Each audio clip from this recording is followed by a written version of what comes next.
ರಾಜ್ಯದ ಜನತೆಗೆ, ವಿಶೇಷವಾಗಿ ಹಿಂದೂ ಸಂಘಟನೆಗಳಿಗೆ, ಹಿಂದೂ ಕಾರ್ಯಕರ್ತರಿಗೆ ಈ ಕಾಂಗ್ರೆಸ್ ಸರ್ಕಾರದ ವಿರುದ್ಧ, ಕಾಂಗ್ರೆಸ್ ಸರ್ಕಾರದ ಮೇಲೆ ವಿಶ್ವಾಸವೇ ಇವತ್ತು ಇಲ್ಲದಂತಾಗಿದೆ. ಭಾರತೀಯ ಜನತಾ ಪಾರ್ಟಿ ಇವತ್ತು, ನಾನು, ನಮ್ಮ ವಿರೋಧ ಪಕ್ಷದ ನಾಯಕರು ಅಂತ್ಯ ಸಂಸ್ಕಾರದಲ್ಲಿ ನಾವು ಭಾಗವಹಿಸಿದ್ದೇವೆ. ಕುಟುಂಬಕ್ಕೆ ಸಾಂತ್ವನ ಹೇಳ್ತಕ್ಕಂಥ ಪ್ರಯತ್ನವನ್ನು ಮಾಡಿದ್ದೇವೆ, ಧೈರ್ಯವನ್ನು ತುಂಬತಕ್ಕಂಥ ಪ್ರಯತ್ನವನ್ನು ಮಾಡಿದ್ದೇವೆ. ಇಂಥ ಸಂದಿಗ್ಧ ಪರಿಸ್ಥಿತಿಯಲ್ಲಿ ಭಾರತೀಯ ಜನತಾ ಪಾರ್ಟಿ ನಮ್ಮೆಲ್ಲ ಕಾರ್ಯಕರ್ತರು, ಮುಖಂಡರು,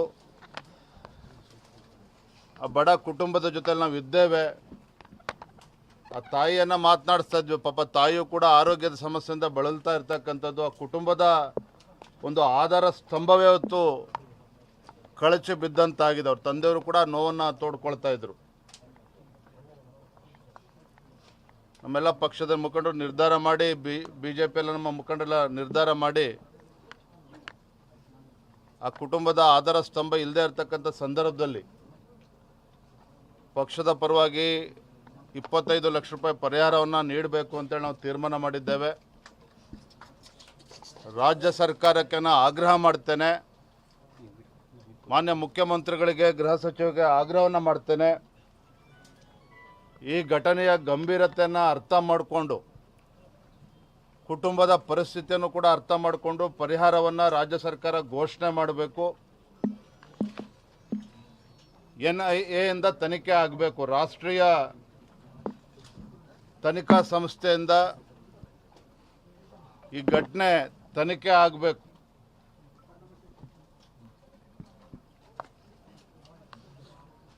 ಈ ಒಂದು ಘಟನೆ ಯಾಕಂದರೆ ಪದೇ ಪದೇ ಮರುಕಳಿಸ್ತಾ ಇದೆ. ಘಟನೆಯ ಗಂಭೀರತೆಯನ್ನು ಅರ್ಥ ಮಾಡಿಕೊಂಡು ಈ ನಿಟ್ಟಿನಲ್ಲಿ ರಾಜ್ಯ ಸರ್ಕಾರ ಕೂಡ ಸ್ಪಂದಿಸಬೇಕು ಅಂತೇಳಿ ನಾನು ಈ ಸಂದರ್ಭದಲ್ಲಿ ಆಗ್ರಹವನ್ನು ನಾನು ಮಾಡ್ತಾ ಇದ್ದೇನೆ. ಟಾರ್ಗೆಟ್ ಕಿಲ್ಲಿಂಗ್ ಆಗ್ತಿರೋಂಥದ್ದು, ಮತ್ತೆ ಮರುಕಳಿಸ್ತಿರೋಂಥದ್ದು.